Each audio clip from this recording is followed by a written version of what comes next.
कल वाला एक बार पूरा क्या कैसे था उसको एक बार देखते हैं, फिर आगे बढ़ते हैं। कल हमने क्या क्या पढ़ा था? कृत्यानाम कर्तरिवा। ये क्या कहा था? कृत प्रत्यय की कृत्य प्रत्यय। जो कृत्य हैं, कृत्य प्रत्यय कितने हैं? 7 हैं। कौन कौन से हैं? तब्यत, तब्य, अनियर, यत, ण्यत, क्यप और केलिमर। ये 7 ठो हैं। तब्यत तब्यतन चैवा नियर केलिमर तथा यतम ण्यतम क्यपम चापि कृत्यान सप्त प्रचक्षते। ये एक सूत्र के एक श्लोक में बांध करके रख दिया गया है ये 7 प्रत्ययों को। तो कृत्यानाम कर्तरि वा माने विकल्प से, कर्तरि माने कर्ता में क्या होती है? षष्ठी। लेकिन कब? कृत्य प्रत्ययों से बने हुए अगर शब्दों का योग होगा तब। उदाहरण क्या था? मया गुरु सेव्यः, ये तो तृतीया मया में आ गई, ये तृतीया वाला उदाहरण हो गया। लेकिन गुरु मम सेव्यः, सेव धातु से कौन सा प्रत्यय लगा? यत प्रत्यय। तो सेव धातु से यत प्रत्यय लगा, तो जिसके कारण मया और मम तृतीया और षष्ठी में चले गए। यहाँ कर्ता कौन है? मया। अरे भैया, गुरु कैसे कर्ता बनेगा? अगर गुरु कर्ता बनेगा तो उसमें या तो षष्ठी जाएगी या तो तृतीया जाएगी। तो वहाँ कर्ता कौन है? मया है। ठीक है, आगे चलिए।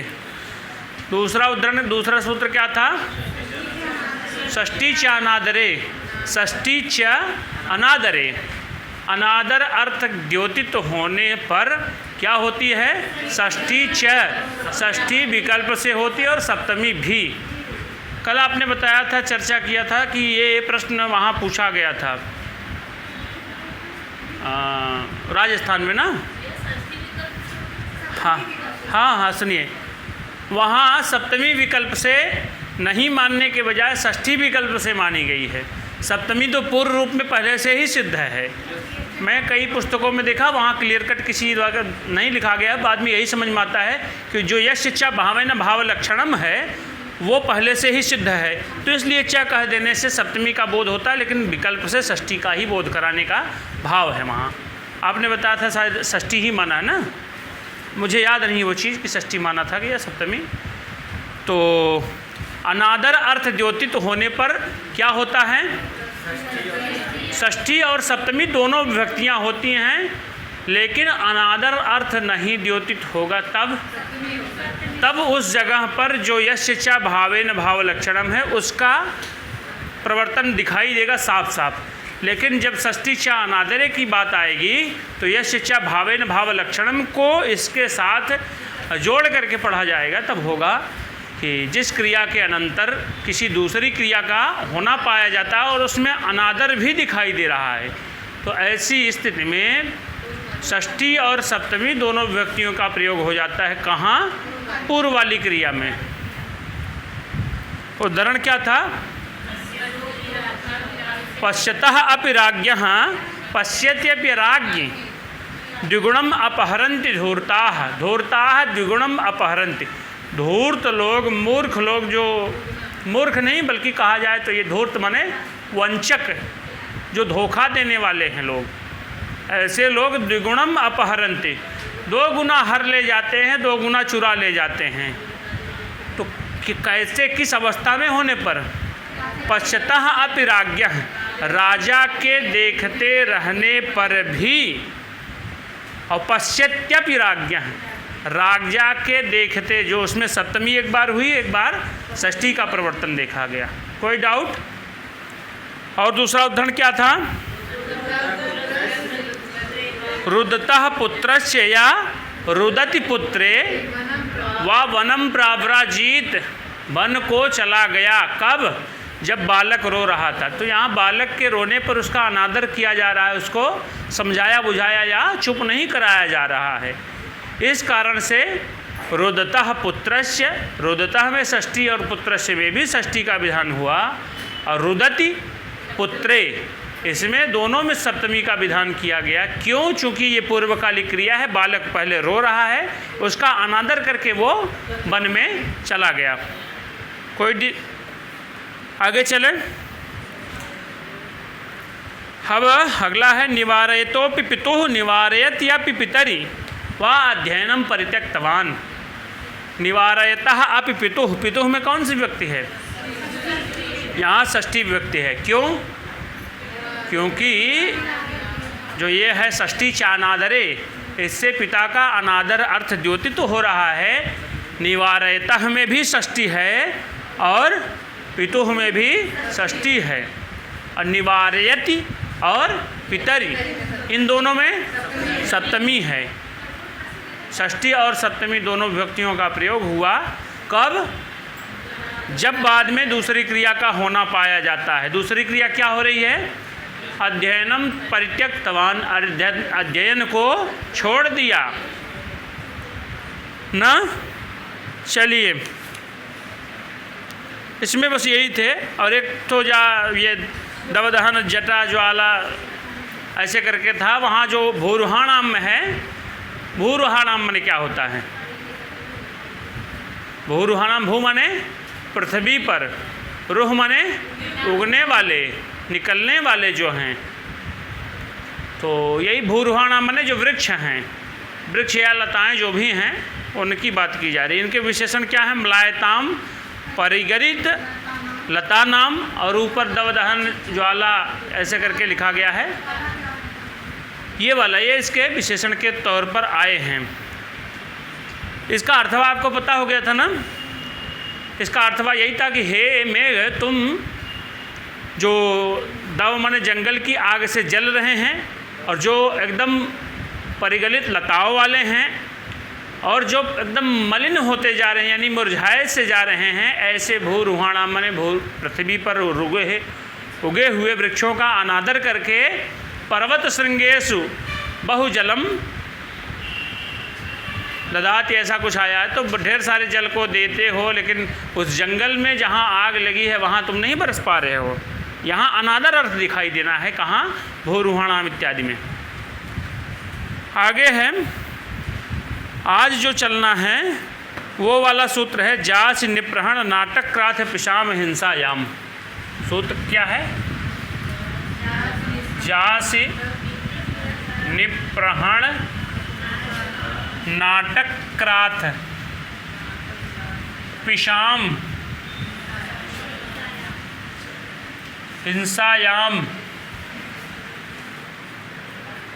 यहाँ भी कुछ विशेष करके धातुओं का परिगणन करा दिए हैं। यहाँ कुछ धातुएं हैं। सूत्र क्या है? एक बार वाचन करिए।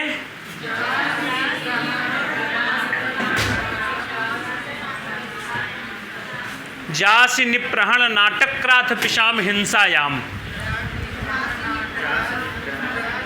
बोलिए, मैं बोल रहा हूँ। जासि निप्रहण नाटक क्राथ पिशाम हिंसायाम।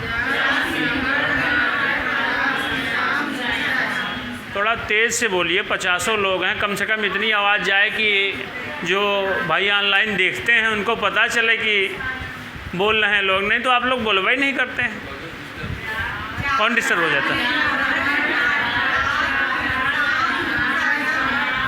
जासि निप्रहण नाटक क्राथ पिशाम हिंसायाम, ये पूरा सूत्र है। ये कहता है कि कुछ धातुएं, जस धातु जो ऋजंत रूप में आएगी तो बनेगी क्या? जासि। जो जास लिखा गया है वही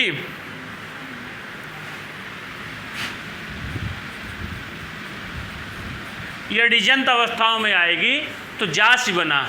और यहाँ निउपसर्ग पूर्वक प्रउपसर्ग पूर्वक हन धातु क्या है? नी प्लस प्र प्लस हन। अब यहाँ एक नियम ये लगेगा, सोचने में आपको आएगा कि नी पहले रहेगा, फिर प्र रहेगा, फिर हन रहेगा। क्या यही क्रम रहेगा? नहीं, चाहे नी पहले रहे चाहे प्र पहले रहे, चाहे प्र पहले रहे नी बाद में रहे, फिर उसके बाद हन धातु रहे, चाहे नी और प्र एक ही साथ रहें, नी या प्र मतलब ये एक ही साथ रहें, फिर प्लस हन धातु रहे। ऐसी स्थितियाँ चाहे आगे पीछे हो सकते हैं, चाहे एक साथ हो सकते हैं, ठीक है। तो इनका एक ही वो लिया जाएगा कि हाँ ऐसी स्थिति रहे। और के ये है नट, नट धातु। नट का क्या अर्थ है? नट मने नट अवस्कंदने, इस अर्थ में ये धातु आती है, लेकिन यहाँ दूसरे अर्थों में आएगी। नट, इसको जब ऋजंत बनाएंगे तो क्या बनेगा? नाटी। और दूसरी क्या है? कृथ धातु।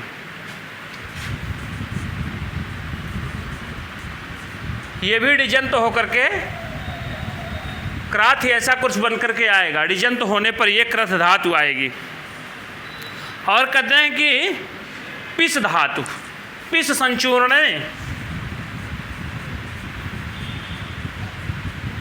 पिस धातु ये भी ऋजंत होकर के आएगी नहीं, ये ऋजंत होकर के नहीं आएगी अगर ये धातुएं हिंसायाम, किस अर्थों में होंगी?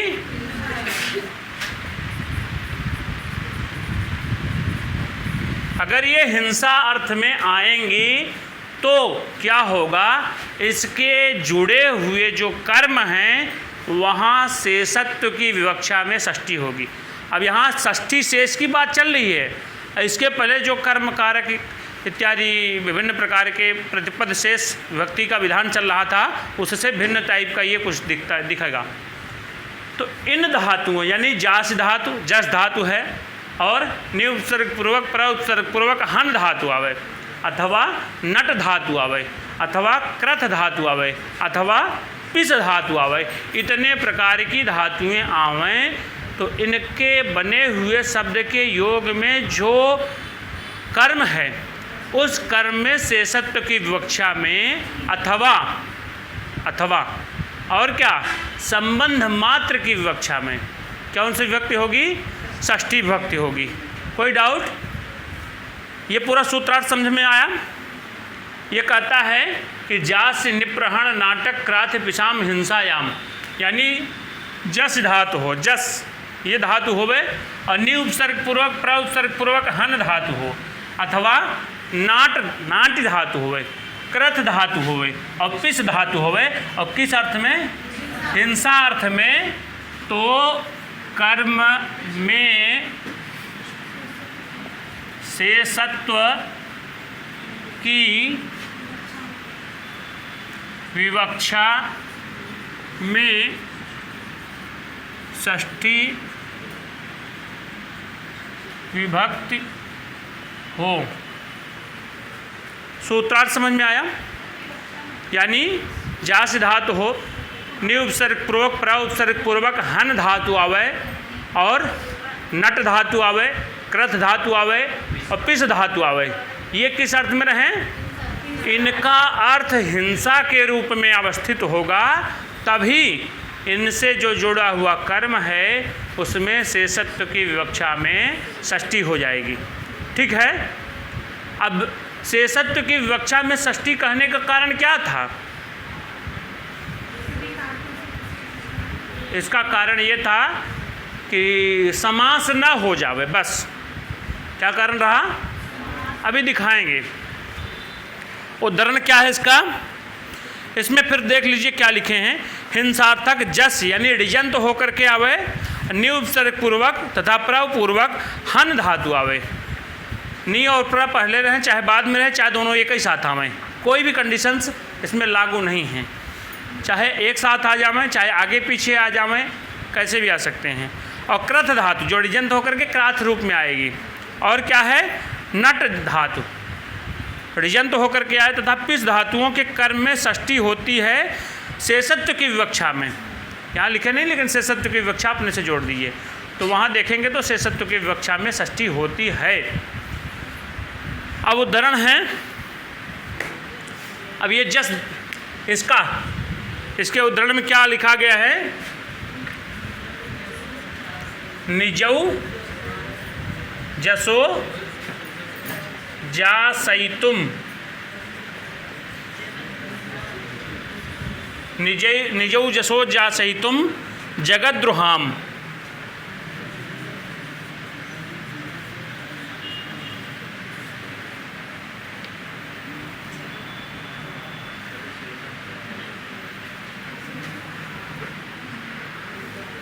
सही है।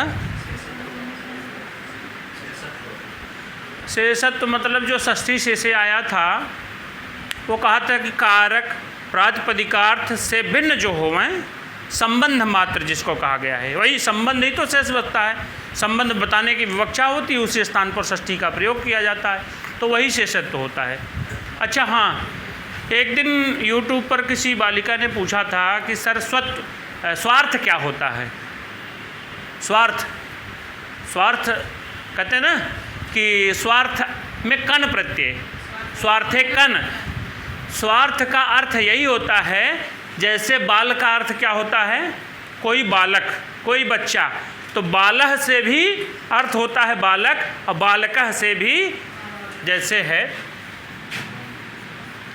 बालह माने बालक या बच्चा, और इसी अर्थ में बालकः भी लग जाता है, तब इसका अर्थ होता है बालक या बच्चा। स्वार्थ में कन, जो बालह है इसमें कन प्रत्यय जुड़ा तो बालका बना। जो अर्थ बालह देगा वही अर्थ बालकः भी देगा। इसी बालह के अर्थ में कन प्रत्यय जुड़ा, यही इसी के स्वार्थ में, इसी अपने अर्थ में ही कन प्रत्यय जोड़ा जाता है। ठीक है ना? मैं समझता हूँ कि समझ में आ गया होगा।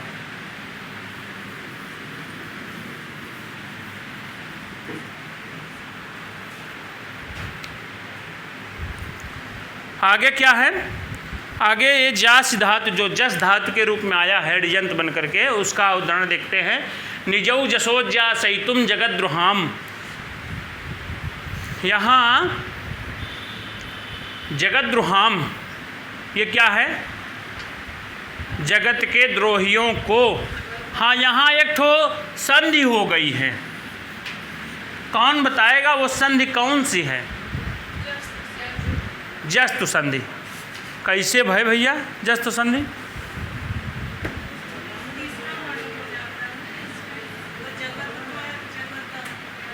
उत धन जस धन तुमुन, उज्जासई तुम मान लीजिए बन जाएगा।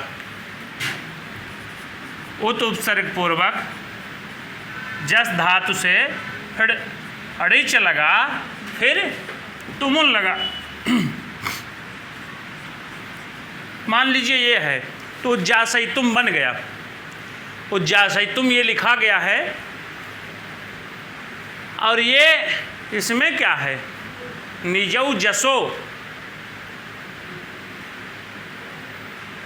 निजौ जसो जासई तुम, यहीं से संधि दिखानी है।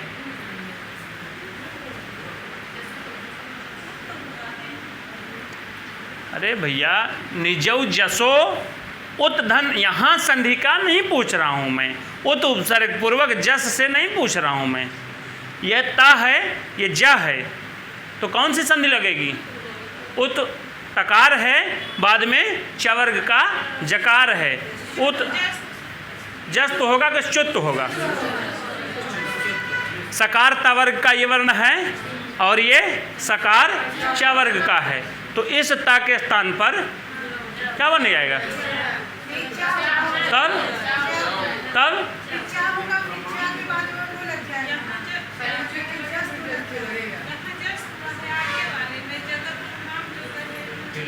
उपसर्ग उद है कि उत है? तो वो प्रक्रिया में जब उसको, हाँ, उसी कारण से बन जाता है उसमें। अच्छा, मैं जो पूछना चाह रहा हूँ बताइए बस केवल वो, यहाँ कौन सी संधि है? ये कौन सा शब्द है? उज्जासई तुम, तो मान लीजिए हम बता दीजिए।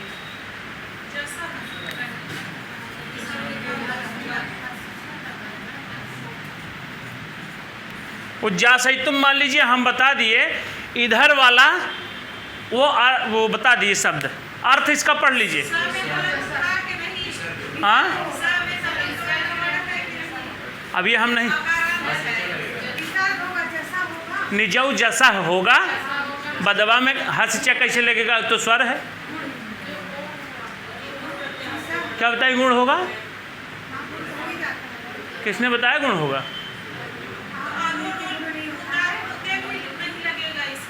तो रो पुलता द पुलते भी नहीं लगेगा, अशिष्य भी नहीं लगेगा, गुण हुआ है। गुण का कैसे तब बनेगा क्या?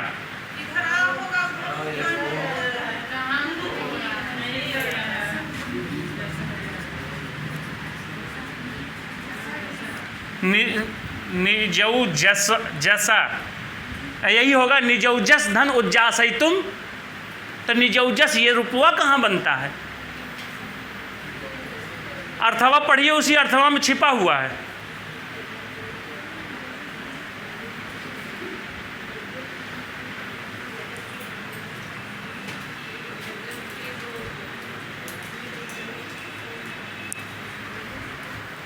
अर्थ पढ़ें, अर्थ क्या है इसका?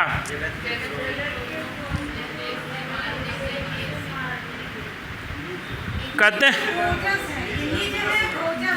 या यहाँ नहीं पूछ रहा हूँ मैं, यहाँ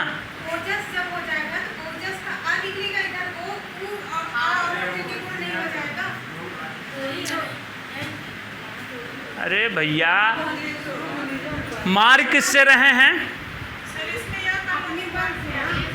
मार किससे रहे हैं? अपने औजस से, अपने तेज से। तो जिससे मारने में जो सहायक है वो किस विभक्ति में जाता है? तो निजौ जसा बनाइए न, काहे इतना माथा पच्ची कर रहे हैं? निजौ जसा उज्जासई तुम, आ या आ के बाद ऊ आवे तो गुण होता है, काहे इतना देर माथा पच्ची कर रहे हैं? आ काहे बताए भैया? है तो आ। निजौ जसा अपने ओजस से उज्जासई तुम, माने मारने के लिए। क्या करें? किसको मारने के लिए? जगत द्रोहाम, जगत के द्रोहियों को माने कर्म, कर्म माने द्वितीया। लेकिन यहाँ कौन सा प्रत्यय है? कौन सी धातु है? उत उपसर्ग पूर्वक जस धातु से डिच प्रत्यय लग करके फिर तुमन प्रत्यय लगा है, जिसका अर्थ है हिंसा करना, मारना। इस धातु का क्या अर्थ है? हिंसा करना। और ये धातु जो हम परिगणित कराए हैं वो किस अर्थ में आवे? तो कर्म में षष्ठी होगी, हिंसा अर्थ में। जो जस धातु है, जास धातु है, रिजंत होकर के आई है। तो जास निप्रहण नाटक करात पिशाम हिंसायाम, ये कहता है कि हिंसा के अर्थ में ये विभिन्न प्रकार की जो धातुएं लिखी गई हैं, इनका अगर योग हो रहा है तो उसके कर्म में षष्ठी। तो जगत द्रोहाम में कौन सी विभक्ति है? जगत द्रोहाम माने जगत के द्रोहियों को क्या? निज ओजसा, निज ओजसा, निज धन ओजसा, इस अपने ओजस से क्या करते हैं? उज्जासई तुम, यानी मारने के लिए। आगे कुछ क्रिया को नहीं दिखाए हैं, क्या कर? ओजह ओजसी ओजांश, ओजह ओजसी ओजांश, ऐसा रूप चलता है। तृतीया विभक्ति में क्या जाएगा? ओजसा बनेगा ना। ओजसा माने ओजस के द्वारा, अपने पराक्रम के द्वारा। ठीक है, कोई डाउट? आगे चलें।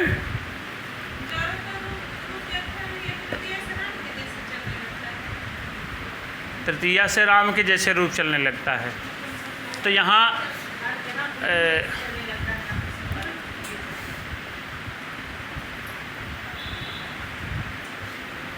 निजौ जसा, अपने ओजस के द्वारा, कहीं अंतर होगा तभी तो चला है, अन्यथा निजौ जसेन ऐसा बनाते, अंतर तो है ही है।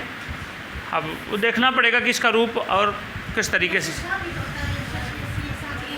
हाँ, यशसा बनता है वहाँ, अकारांत राम शब्द की तरह है, पयसा मनसा इत्यादि। हाँ, ओजस शब्द है ना, तो ओजस शब्द सकारांत है, इस कारण से पयस सकारांत अभूषण इत्यादि की तरह रूप चलेगा, तो वही पैसा बनता है। तो यही इसमें भी ओजसा बनेगा।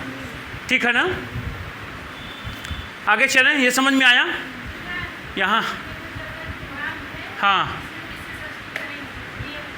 हाँ, इसी से शेषे षष्ठी से नहीं आएगा, शेषे षष्ठी से तो वो दूसरा ही मामला है।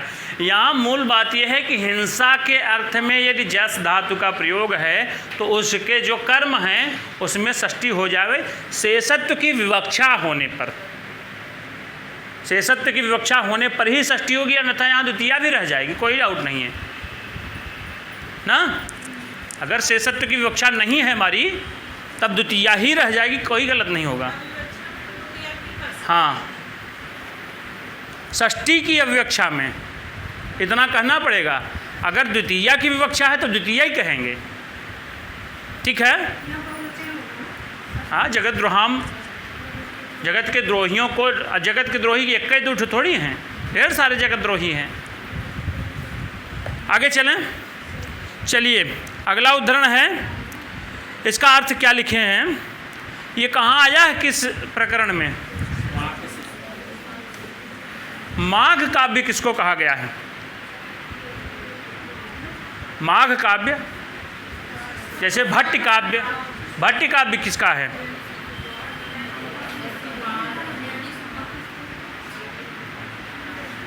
भट्ट काव्य, भट्ट जो वो हैं, भट्ट नामक एक वो हैं कवि, उन्हीं के द्वारा लिखा गया है भट्ट काव्य, जिसको रावण वध कहा जाता है। रावण वध के द्वारा लिखित नहीं है। इसमें कितने सर्ग हैं? भट्ट काव्य में कितने सर्ग हैं? नाटक है भट्ट काव्य, आज जाकर के देख लीजिएगा भट्ट काव्य नाटक है कि महाकाव्य है, कि कितने सर्ग हैं, कि कितने अंक हैं। संस्कृत साहित्य का सबसे बड़ा ग्रंथ कौन सा है? हाँ, हरविजयम, कितने सर्ग हैं?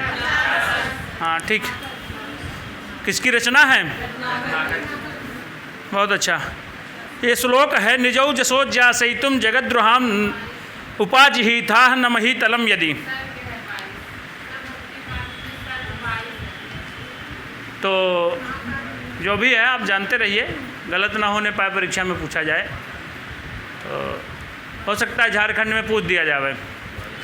तो यहाँ जो शिशुपाल वधम में आया है, निजौ जसोज्जासयितुं जगद्द्रोहाम उपाजिहिता न महीतलम यदि, यही आया है शिशुपाल वधम में, ये आई है। इसी के जो अगली वाली दूसरे नीचे एक और है आएगा, अभी दिखाते हैं। दूसरा है अपराधिनः नाटयितुं क्राथयितुं वा, इसको हटा दें। हाँ अच्छा, हाँ हाँ हाँ हाँ, चौरस्य निहंतुम प्रहंतुम प्रणिहंतुम वा, इसको हटा देना। निजौ जसा उज्जासयितुम, उज्जासयितुम का क्या अर्थ है यहाँ? मारने के लिए। किसके द्वारा? अपने ओजस के द्वारा। किसको मारने के लिए? जगद्द्रोहाम। जगद्द्रोहाम में कर्म है, और जो शेषत्व की विवक्षा होने के कारण यहाँ षष्ठी का प्रयोग हो गया है। चलिए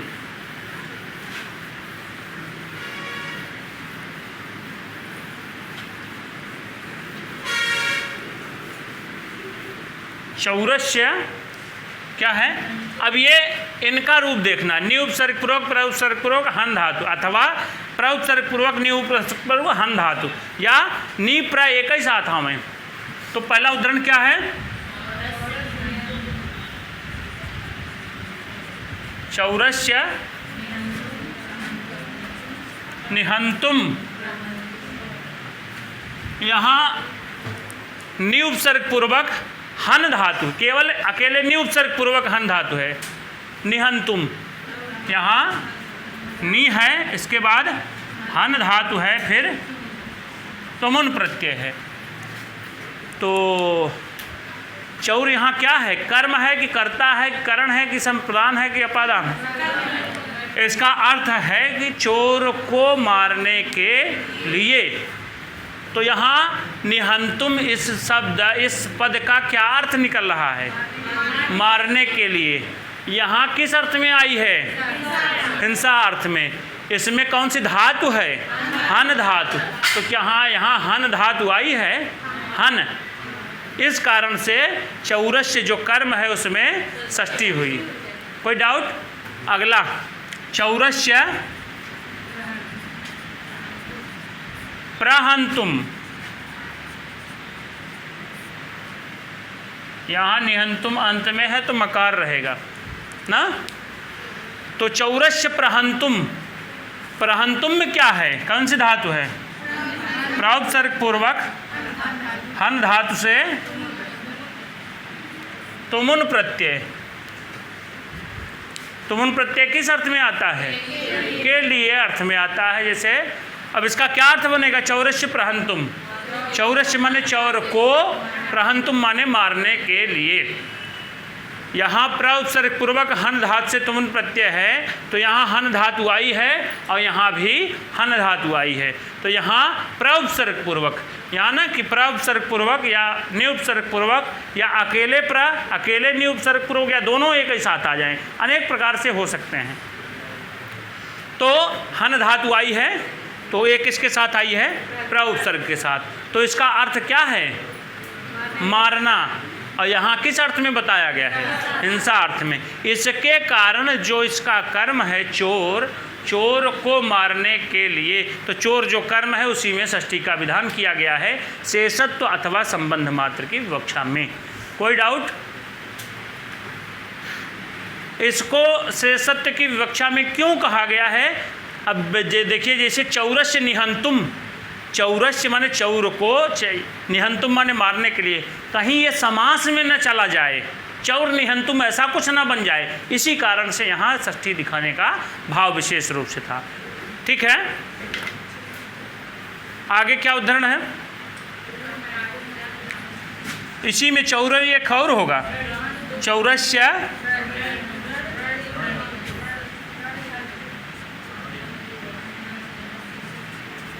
प्रणिहंतुम ना,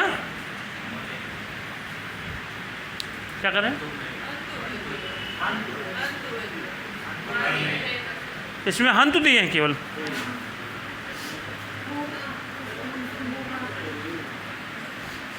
प्रणिहंतुम होना चाहिए, वही है। निहंतुम प्रणिहंतुम, अगर तुम नहीं लगाएंगे तो कैसे बनेगा? तुम मकार तो आएगा ही।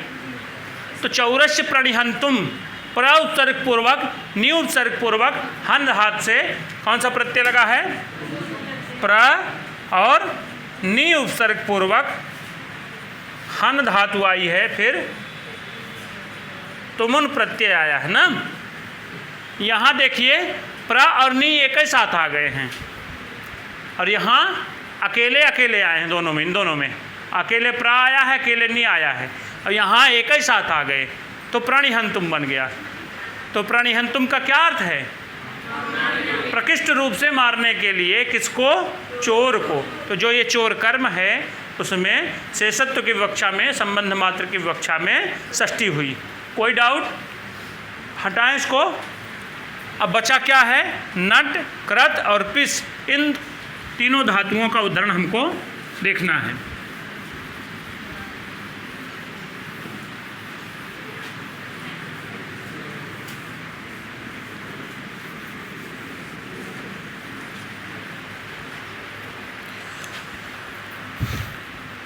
अगला क्या उदाहरण है? अपराधन्यः नाटयितुम क्राथयितुम वा। अब नट इसकी धातु है, अपराधिनः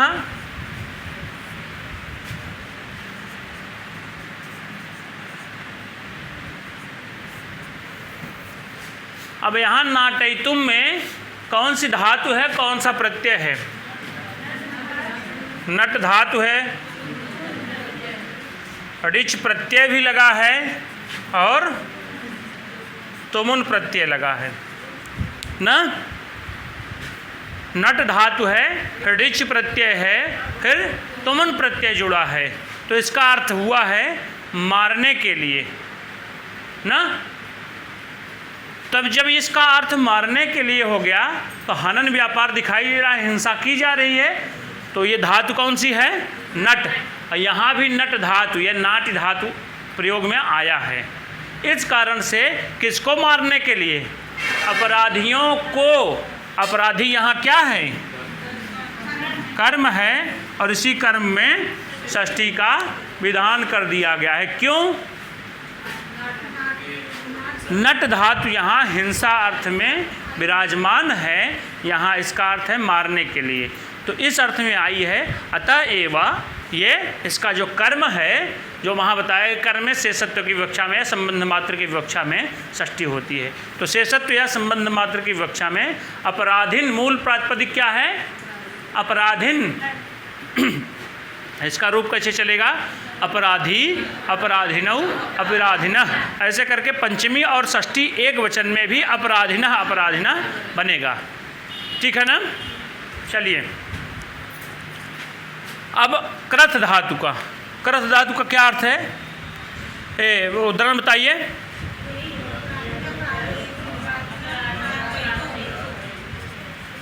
अपराधिनः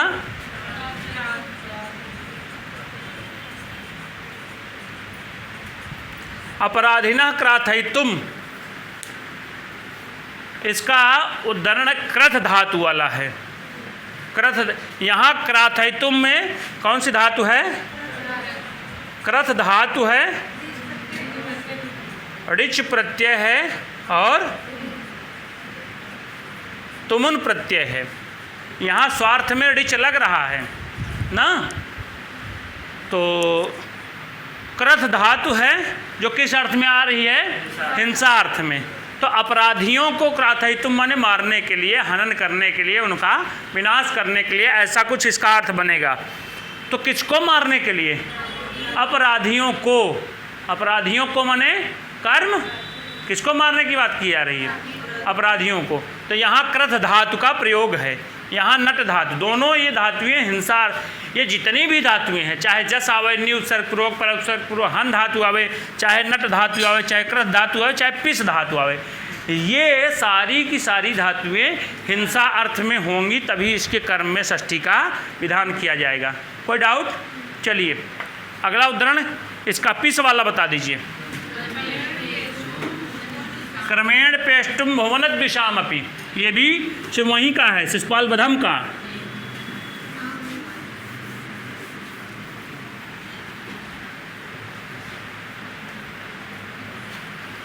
अब पिस वाला देखते हैं क्या है। क्रमेण पेष्टुम भुवनद्विषामपि, भुवन दिशाम नहीं है, पढ़ा जाएगा तो भुवनद्विषाम, नकार पर थोड़ा सा जोर दिया जाएगा तो भुवनद्विषामपि, यही है। क्रमेण पेष्टुम भुवनद्विषामपि, इसका क्या अर्थ है? कहते हैं कि क्रमशः लोग द्रोहियों का विनाश करने के लिए, यहाँ भी विनाश आ गया।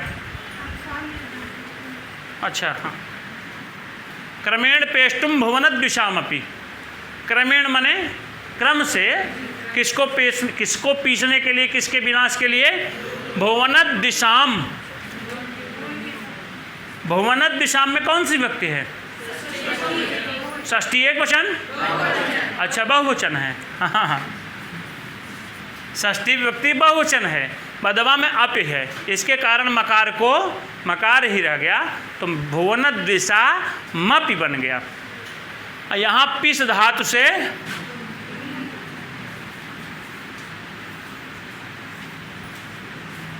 तुमुन प्रत्यय जुड़ा है, जिसका अर्थ है नष्ट करने के लिए, विनाश करने के लिए, हनन करने के लिए, ऐसा कुछ अर्थ आ रहा है। तो क्रमेण माने क्रमशः, पेष्टुम माने मारने के लिए, विनाश के लिए, किसके? भुवनद्विषामपि, भुवन के द्रोहियों को भी विनाश करने के लिए, ऐसा अर्थ आया। ये भी शिशुपाल बधम में ही है। तो हिंसा के अर्थ में पिस धातु से तुमुन प्रत्यय आया है। पिस माने मारना, विनाश करना, इस अर्थ में है। तो इसका जो कर्म है, इसका कर्म क्या है? किसको मारने की बात की जा रही है? भुवनद्विष जो हैं, भुवन के द्रोही जो हैं, उनको मारने की बात की जा रही है। इस कारण से भुवनद्विषाम में षष्ठी विभक्ति का प्रयोग कर दिया गया है ना। अगर दो ठो रहते भुवनद्विष तब तो द्विवचन का लगाते, और क्या? अगर एक ही रहता तो एक वचन का रहता। ठीक है, आगे चलिए। ये समझ में आ गया पूरा? इसको मिटा दें। और कोई उदाहरण है? इस धातु का हो गया।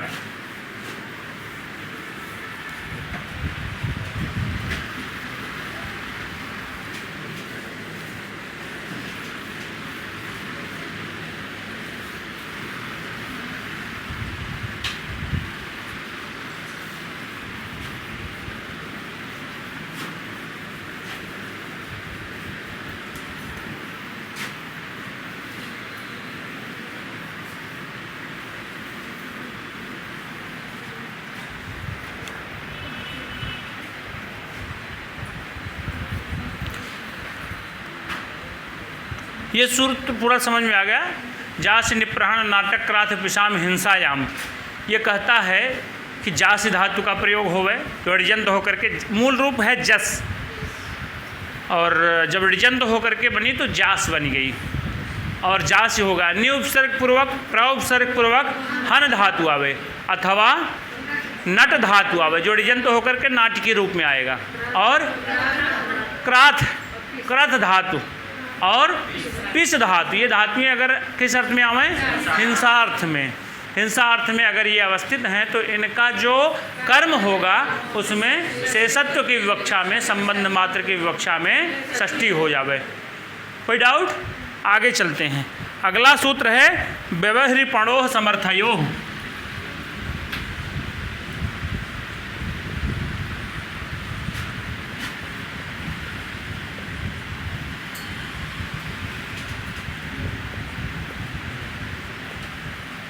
व्यवहृपणोः समर्थयोः, सूत्र क्या है?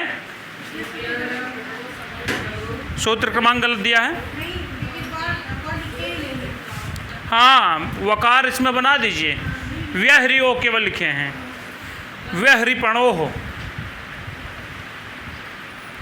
बनेगा क्या? व्यवहृपणोः, व्युपसर्ग पूर्वक अव उपसर्ग पूर्वक हरि धातु कौन सी है? वी धन अव धन हरि धातु व्यवहरी, और दूसरी क्या है? पण धातु।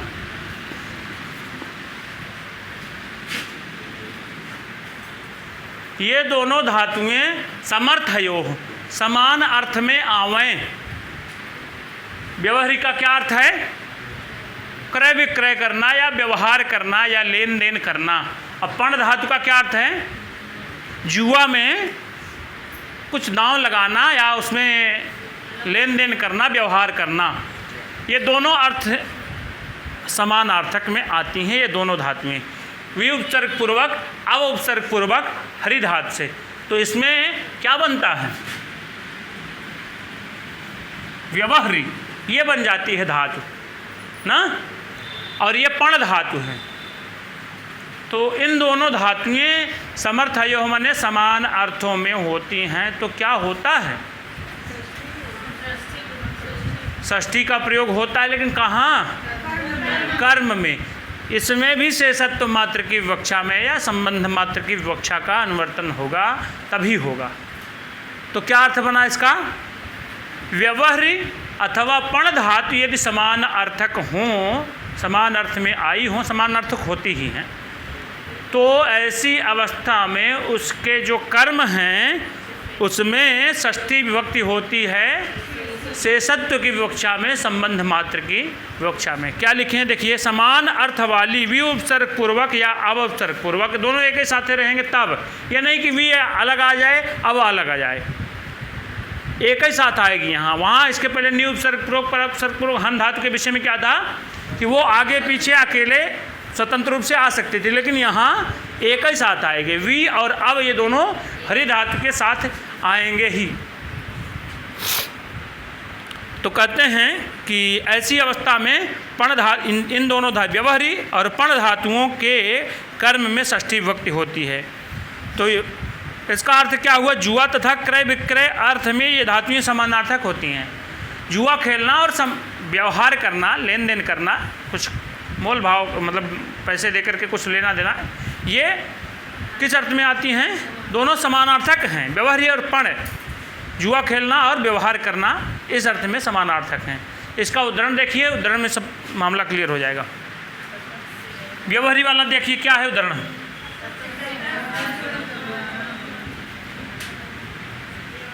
सतस्य व्यवहरणम की व्यवहारणम, व्यवहरणम, व्यवहारणम है, सतस्य व्यवहरणम होगा। दूसरी पुस्तक में देखिए व्यवहरणम है ना। हाँ हाँ,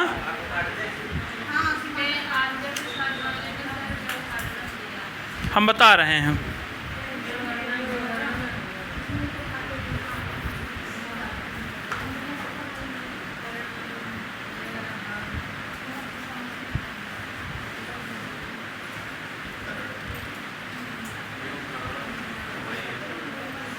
सतस्य व्यवहरणम है, सतस्य व्यवहरणम है।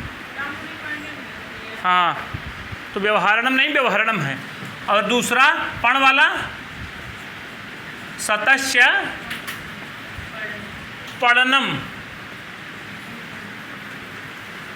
ये दो वाक्य हैं, एक तो व्यवहारी वाला है व्यवहरणम और पण वाला पणनम। ये इसका है, ये इसका है। तो दोनों का क्या अर्थ हुआ?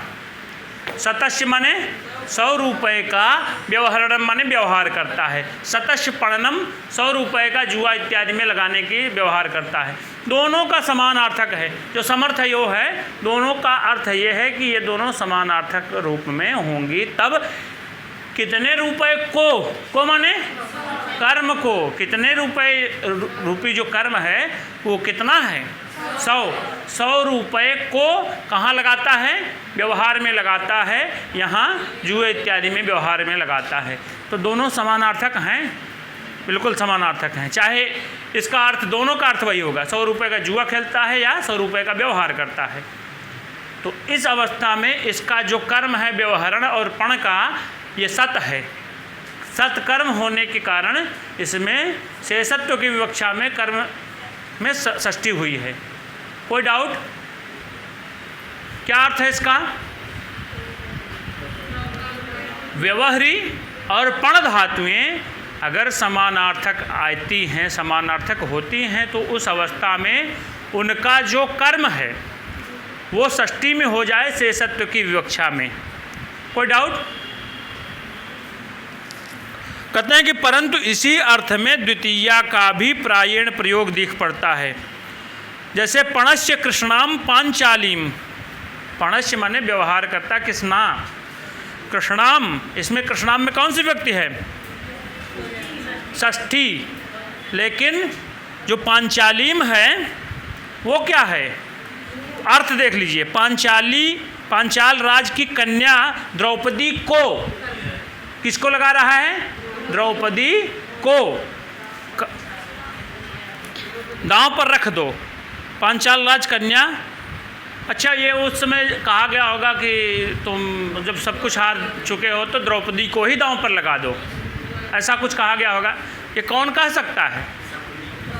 हाँ, मुझे भी लगता है कि शकुनी कहे होंगे, क्योंकि कुटिल वही थे ना।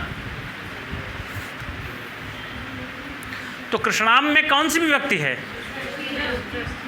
षष्ठी है, षष्ठी है कृष्णाम में। उनका नाम कृष्णा है तो स्त्रीलिंग है, जैसे रमाम वैसे कृष्णाम, कृष्णाम। पांचालीम जो है, पांचालीम का क्या अर्थ है? पांचाल राज, जो पांचाल की पुत्री पांचाली हैं उसको नाम क्या है? कृष्णाम। उनको क्या करो? पणस्य, दांव पर लगा दो। तो इसके कारण यहाँ पण धातु का प्रयोग है, लेकिन पांचालीम और कृष्णाम में द्वितीया का ही प्रयोग किया गया है, न कि षष्ठी का। ठीक है। अभी आपको सिद्धांत कौमुदी में ये नहीं मिलेगा, ये अलग से लिखे हैं। एक सूत्र और है, ये हो गया ना व्यवहारी प्रणोह समर्थयो, एकदम सरल है। बस केवल आपको समझना ये है कि व्यवहारी क्या है, पण क्या है, किस अर्थ में आ रही है, कहाँ षष्ठी होनी है। तो बताइए, व्यवहारी और पण का क्या अर्थ है? व्यवहारी माने व्यवहार करना और पण माने भी जुआ खेलना या व्यवहार करना, ये दोनों समानार्थक हैं। अगर समानार्थक हैं तो कहाँ षष्ठी विभक्ति होगी? कर्म में। किस विवक्षा में? शेषत्व की विवक्षा में या संबंध मात्र की विवक्षा में षष्ठी होगी। कोई डाउट? आगे चलें। दिवस तदर्थस्य, ये सूत्र क्रमांक क्या है? दिवस तदर्थस्य का 2-3-58। इसके पहले जो पढ़ रहे हैं व्यवहारी प्रणोह समर्थयो, इसका क्या अर्थ था? जुआ खेलना या व्यवहार करना, इस अर्थ में। उसी अर्थ में दिवह जो सूत्र है,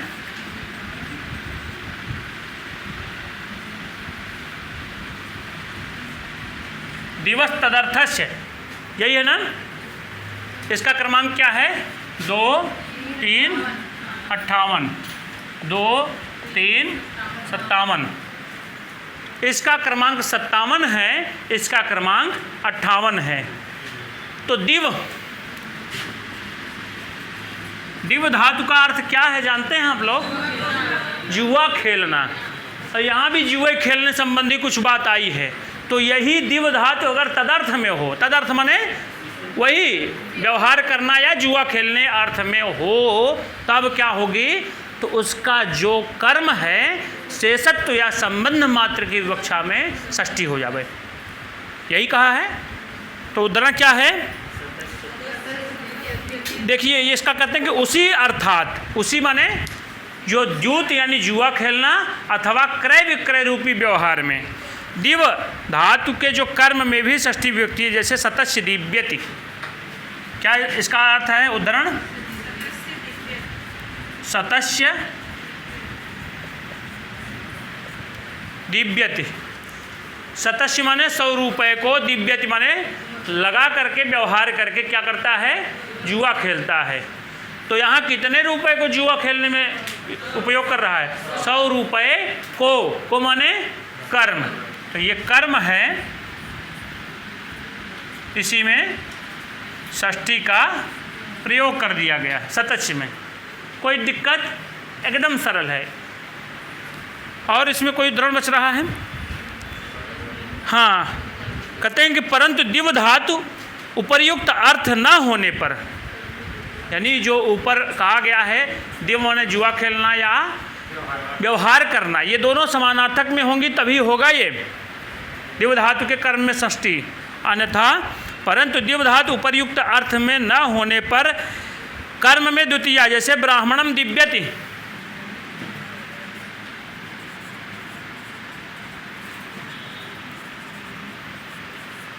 यहाँ दिव्यति का क्या अर्थ है? स्तुति करता है। किसकी? ब्राह्मण को स्तुति के द्वारा कुछ कार्य कर रहा है। तो ब्राह्मण यहाँ कर्म है, स्तुति ये है। दिव धातु से दिव्यति, दिव्यतः दिव्यंत रूप चला, तो यहाँ दिव्यति का अर्थ है स्तुति करना।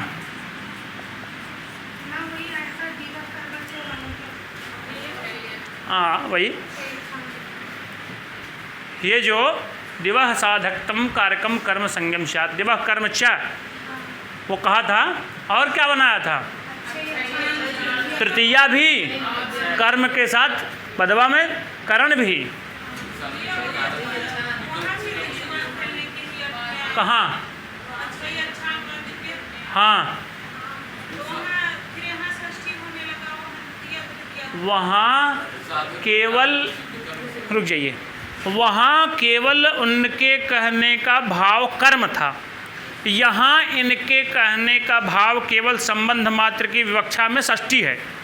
वहाँ आप पढ़ते चले आए हैं कर्म में द्वितीया, लेकिन यहाँ संबंध इत्यादि मात्र की अगर कहीं विवक्षा हो रही है तो षष्ठी भी होगी। और ये जानते रहिए, जहाँ जहाँ विभिन्न प्रकार की विभक्तियों का प्रयोग किया गया है, अगर उस स्थान पर शेषत्व तो ही दिखाना है तो षष्ठी ही होगी। अगर षष्ठी का नहीं बोध कराना है, हमारी विवक्षा कारकों इत्यादि में लेकर के जाना है, तो वहाँ अपने अपने कारक विभक्तियों में वो जाएंगे। ठीक है ना? तो यहाँ सतस्य दिव्यति माने 100 रुपये को व्यवहार करता है, जुए में लगाता है, खेलता है, जुआ लगा। और यहाँ ब्राह्मणम दिव्यति, ब्राह्मण की स्तुति करता है, ब्राह्मण को पूजित करता है। तो यहाँ ब्राह्मणम में द्वितीया विभक्ति का प्रयोग हुआ है। कोई डाउट? ये इसका प्रत्युदाहरण है। प्रत्युदाहरण क्यों है? क्योंकि यहाँ बताए थे कि दिवह तदर्थ है। तदर्थ माने व्यवहारी और पण, जिसका अर्थ था कि खेल, जुआ खेलना, या पण माने व्यवहार करना, या इस अर्थों में अगर आई है तो उसी अर्थों में दिव धातु अगर आ रही है। दिव माने यहाँ द्यूत या क्रय विक्रय व्यवहार।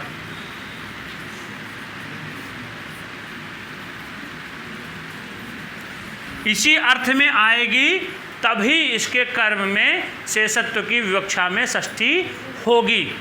कोई डाउट?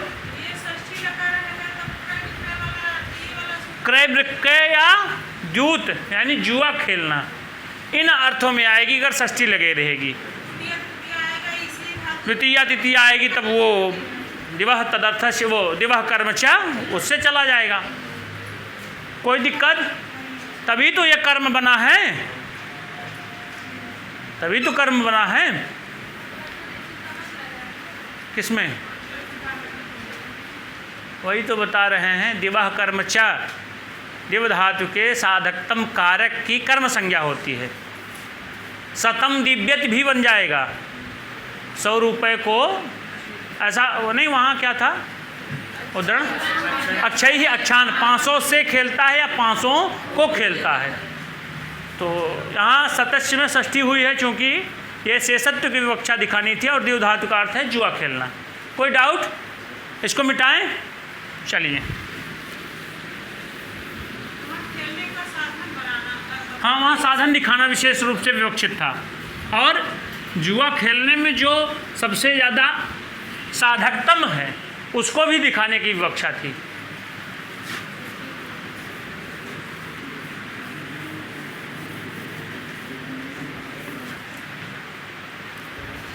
चलिए, कै बज गया? समय क्या है? हाँ, 8:30। आज ज़्यादा नहीं पढ़ाएंगे आप लोगों को, क्योंकि अभी आज पूरा कर भी नहीं पाएंगे, चाह करके भी नहीं कर पाएंगे, लंबा है। आज यहीं पर विराम कर देते हैं। चलिए, किताब बंद कर दीजिए। अब सारे लोग किताब बंद करिए। बंद कर दीजिए दीपा जी, किताब बंद कर दीजिए।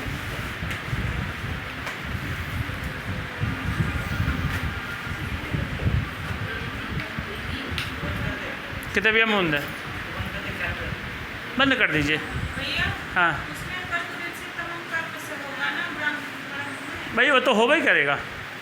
नहीं, सुनिए, कहाँ